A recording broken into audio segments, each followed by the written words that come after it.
Tem gente que não se dá conta que os pets também sofrem com o calor excessivo, com mudanças abruptas da temperatura.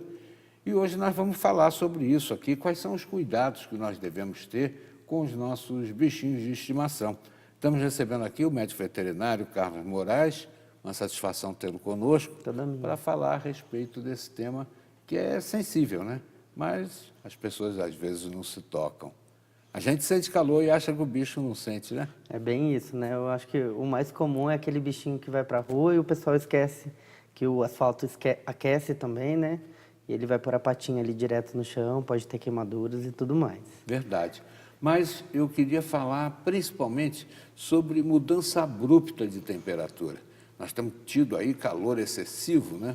Agora mesmo você está vindo da rua, está aí bastante suado. É. Né? E, de repente, muda o tempo, vira o tempo e o animal fica nesse vai e vem. Isso traz algum tipo de prejuízo ou a natureza deles é diferente? Não, eles também sofrem igual a gente, né? Então tem que manter aí um clima gostoso e propício para a espécie, né? Então tem que ver do que a gente está tratando, de qual espécie, né? A gente está falando, o cachorro, o gato, se ele é de uma raça que vem de um local que é mais frio, se é de uma região mais quente.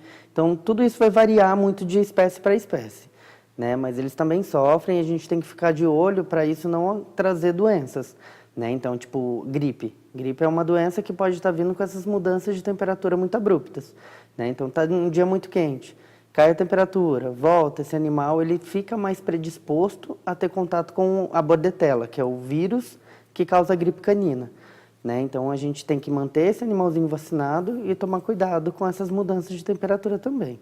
É uma coisa curiosa, né? Eu só vim acreditar nisso depois que vi. Eu tive um vizinho que criava um animal chamado chonchon, que é originário da China, né? Isso. E o bicho é tão sensível que quando o dono se afasta, ele morre. É, assim, provavelmente não é só por conta do afastamento do dono, né? O animal, ele sente sim esse afastamento, mas não seria o suficiente para causar uma morte do paciente. Então, provavelmente ele tinha alguma coisa e com esse afastamento do dono, Baixou a imunidade já estava baixa e acabou culminando a óbito. Tá certo. Bom, o que a gente faz para evitar as consequências do choque de temperatura? Nós estamos tendo um verão bastante rigoroso, né?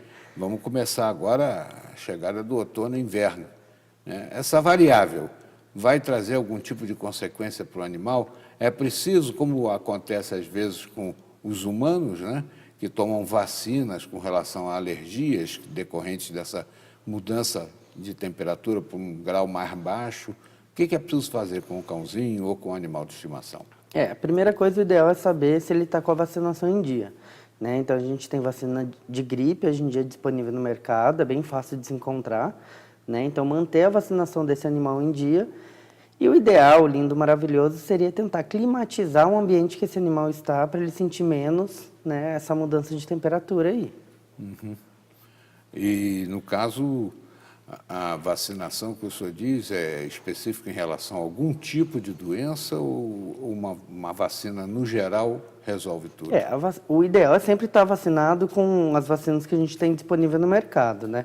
Hoje em dia a gente tem a polivalente, né, que seria a V8, a V10, a raiva, a gripe e a giardia, né? Mas especificamente falando da mudança de temperatura, a gripe se faz mais necessária. Bom, com relação a procedimentos que se deve adotar em relação aos animais, dizem que as fêmeas precisam ser castradas para evitar que venham a ter tumorações, câncer e tudo mais.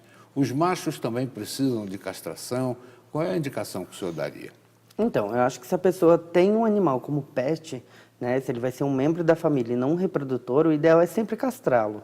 Tá? A fêmea, quando a gente castra, a gente evita, igual mesmo o senhor disse, a tumoração, né, o câncer de mama, e até outras doenças no próprio ovário e útero, né? Então, ovário policístico, piometra, que é uma infecção de bactéria dentro do útero, né? Tudo isso a gente evita com a castração.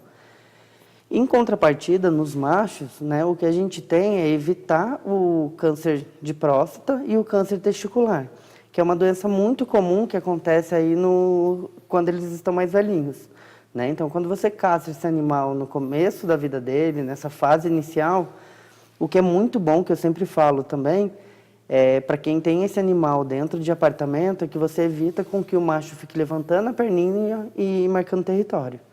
Né? Então, castrar ele você evita e tira esse hábito ruim aí que as pessoas não gostam, né? Esse negócio de demarcar território é terrível. E tem uns machinhos também que gostam de roer maçaneta de móvel. É outra forma de demarcar território também. Sim, é para mostrar que aquela área é deles, né? Então, quando você castra um macho, você evita, e até a agressividade. Sabe aqueles animais que você vai chegar perto do dono e ele tenta morder você, tipo, é meu dono, não chega perto? Então, você castrando, você evita isso também. E aqueles outros que atacam a perna das visitas e ficam lá fazendo Cruzando. coisa? Então isso também a gente tira com a castração, né? Porque é uma vontade do animal. Então eu ouço muito em consultório assim, doutor, eu tenho dó de castrar, tadinho do meu bichinho e tudo mais. E eu costumo dizer o quê? Você tem que ter dó dele ter vontade e não poder. Então assim, eu tenho um machinho em casa, mas ele vai cruzar com uma certa frequência, tudo bem, não vamos castrá-lo. Agora, se você tem em casa, ele vai ficar em casa, ele nunca vai ter contato com uma fêmea, ou vai ter contato aí uma vez a cada 2 anos, então não vale a pena a gente manter ele inteiro. Doutor Carlos, uma outra coisa também que muita gente questiona é com relação à ração e à comida artesanal, produzida em casa. O que é mais aconselhável? Eu vou lhe pedir para a gente avançar nesse tema, que é muito sensível aí ao telespectador. Que tipo de comida a gente deve oferecer ao nosso pet? Mas o assunto vai ser motivo do prolongamento da nossa entrevista. Nós voltamos já com o Dr. Carlos Moraes falando sobre o seu animal de estimação. É já, não saia daí.